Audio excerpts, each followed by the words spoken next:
Kenneth watts को हम mainly उनके स्ट्रक्चरल रियलिज्म, नियो रियलिज्म के लिए जानते हैं. उनकी book theory of international politics, his magnum opus, he is mainly known for this book which was published इन 1979. लेकिन इस बुक से पहले उन्होंने एक और इंपॉर्टेंट वर्क पब्लिश किया था. The name of that work, the name of that book was man, the state and war, which was published in 1959. ये बुक बेसिकली केनेथ वॉट्स की पीएचडी थीसिस थी, जिसे उन्होंने 1954 में अपने supervisor professor William T R Fox के अंतर्गत complete किया. William T R Fox Columbia University के प्रोफेसर थे, जिन्हें सुपर पावर, कोल्ड वॉर के दौरान जिन्हें सुपर पावर इस टर्म को कॉइन करने का क्रेडिट दिया जाता है. केनेथ वॉट्स इस बुक में man, the state and the war, इस बुक में केनेथ वॉट्स वॉर के काउजेस को एनालाइज करते हैं. केनेथ वॉट्स के अकॉर्डिंग युद्ध के कारणों को 3 लेवल पर एक्सप्लेन किया जा सकता है.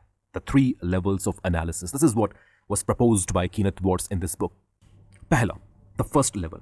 It is at the level of individual. Individual के लेवल पर यहां पर आप वॉर के कारणों को एक्सप्लेन कर सकते हैं. केनेथ वॉट्स कहते हैं कि इंडिविजुअल के लेवल पर वॉर को एक्सप्लेन करने वाले थिंकर्स, उनके अकॉर्डिंग वॉर के लिए ह्यूमन नेचर रिस्पॉन्सिबल होता है.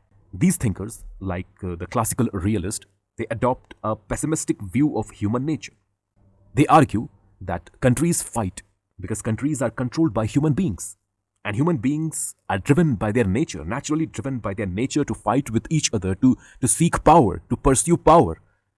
और जब हर कंट्री इस तरह के ह्यूमन बीइंग से कंट्रोल्ड होगा, रन किया जाएगा, जहां हर ह्यूमन बीइंग पावर को परस्यू करेगा, पावर के परस्यूट में एंगेज्ड होगा, तो फिर इन कंट्रीज के बीच कॉन्फ्लिक्ट का होना ये तय है. और अगर इन कॉन्फ्लिक्ट को पीसफुली रिजॉल्व नहीं किया गया, डिप्लोमैटिकली रिजॉल्व नहीं किया गया, तो फिर ये कॉन्फ्लिक्ट वॉर, युद्ध का रूप ले लेंगी. So this was the explanation of war at the level of individual. Individual level पर इस तरह से वॉर को कुछ थिंकर्स एक्सप्लेन करते हैं. सेकेंड लेवल ऑफ एनालिसिस है स्टेट, सोसाइटी. और इस लेवल पर वॉर को एक्सप्लेन करने वाले थिंकर्स कहते हैं कि वॉर के लिए एक स्टेट के भीतर, उस स्टेट में पाया जाने वाला जो पॉलिटिकल सिस्टम है, वो पॉलिटिकल सिस्टम रिस्पॉन्सिबल होता है. It is the nature and the type of political system which is found within a country which ultimately decides whether a country is prone to war, prone to fight a war or not. यहां पर country के domestic political system पर focus होता है. Explanation यहां पर state के level पर है. स्टेट में किस तरह का पॉलिटिकल सिस्टम पाया जाता है. State is democratic, non democratic, authoritarian, a dictatorship, a military rule और वॉट. इस लेवल पर वॉर को एक्सप्लेन करने वाले थिंकर्स कहते हैं कि वे कंट्रीज जहां अथॉरिटेरियन रूल हो, जहां डिक्टेटरशिप हो, जहां नॉन डेमोक्रेटिक रेजीम्स मौजूद हो, वे कंट्रीज वॉर के प्रति ज्यादा इंक्लाइंड होती हैं. उन कंट्रीज के साथ वॉर की संभावना ये ज्यादा होती है as compare to those countries where you can find democracy. Democracies की तुलना ये non democracies, these non democracies, they are more prone to fight war with each other और with the other democracies of the world. तीसरा level of analysis है international system. Kenneth Waltz इस level of analysis को prefer करते हैं. वो अपने आप को इस तीसरे लेवल पर रखते हैं. He says that if he has to explain war in international politics, he would carry out the explanation at the third level. Third level of analysis को वो प्रेफर करेंगे. केनेथ वॉट्स के अकॉर्डिंग वॉर के लिए, युद्ध के लिए ना तो ह्यूमन नेचर रिस्पॉन्सिबल है और ना ही एक कंट्री के भीतर पाया जाने वाला, उस कंट्री में मौजूद जो पॉलिटिकल रेजीम, जो पॉलिटिकल सिस्टम है, वो रिस्पॉन्सिबल है. वॉर के लिए जो फैक्टर अल्टीमेटली रिस्पॉन्सिबल होता है, इवेंचुअली रिस्पॉन्सिबल होता है, वो फैक्टर है nature of the international system.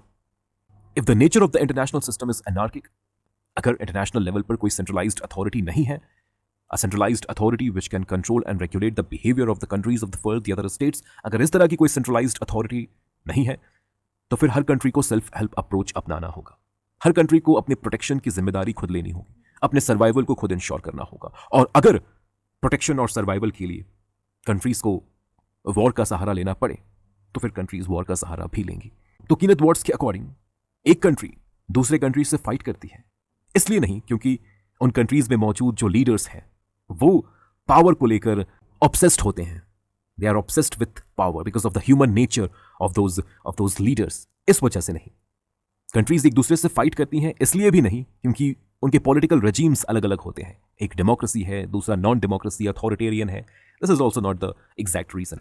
Countries एक दूसरे से फाइट करती हैं because they don't have any other option to ensure their survival, to ensure their protection in the international system, because the international system is anarchic. तो ये जो anarchical international system है, this is what which forces the countries to adopt violent means to safeguard their interest, to ensure their survival and protection in this anarchical international system. तो ये 3 levels of analysis हैं जिसकी बात कीनेथ Watts ने अपनी book man, the state and war में की है. I hope the concept is clear to you. Video को एंड करने से पहले मैं आपसे बस इतना कहना चाहूँगा कि if you want this type of conceptual videos, thoroughly conceptual videos, जहाँ पर आपको एक पर्टिकुलर टॉपिक में कंप्लीट कंसेप्चुअल क्लैरिटी गारंटी की जाएगी, प्रोवाइड की जाएगी. अगर आपको इस तरह के और वीडियोस चाहिए, इनफैक्ट पॉलिटिकल साइंस के सिलेबस में जो 10 यूनिट्स हैं, उन 10 यूनिट्स में मौजूद जितने भी टॉपिक्स हैं, उन सभी टॉपिक्स पर अगर आप इस तरह के कंसेप्चुअल वीडियोस चाहते हैं अपने एग्जाम्स की प्रिपरेशन के लिए, तो ये वीडियोस आपको हमारे पॉलिटिकल साइंस के ऑनलाइन कोर्स में मिलेंगे. You need to trust the course if you want to avail the benefits of the course.